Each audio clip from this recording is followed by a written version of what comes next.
¿Qué tal, amigos que nos siguen por este medio? Con ustedes el reporte meteorológico para este jueves 9 de septiembre. Bien, pues los mares del Pacífico Sur mexicano siguen bastante activos. Ahora la onda tropical número 28 se desplaza en mares y costas de Oaxaca, mientras que la onda tropical número 27 fue absorbida por el ciclón Olaf.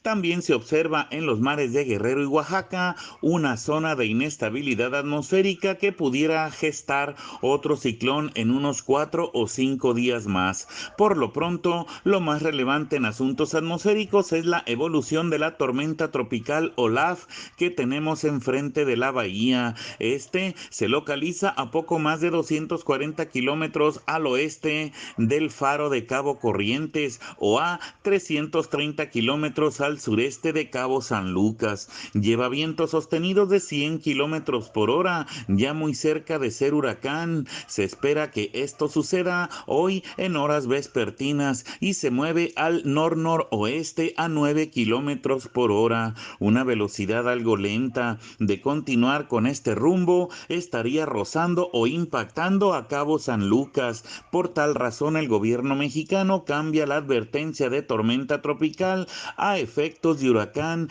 para el extremo sur de Baja California mañana viernes en la madrugada. Aquí en la región de Bahía de Banderas continuarán los nublados, en su mayoría de estratus. Estas nubes solo propician lluvias intermitentes pero sin grandes cantidades de agua. A medida que el ciclón se aleje, se irán desvaneciendo muy paulatinamente. Ya para mañana habrá tiempo con varias horas de sol. Las cantidades de lluvia ocurrida en las últimas 24 horas van de los 7 a los 10 milímetros. Solamente habrá que estar pendientes en las playas porque se pueden dar lapsos de mar agitado y más en zonas fuera de la bahía. Ayer la temperatura máxima no llegó a los 27 grados, hoy es de esperarse más o menos ese valor. La mínima en términos generales fue de 23 grados y medio.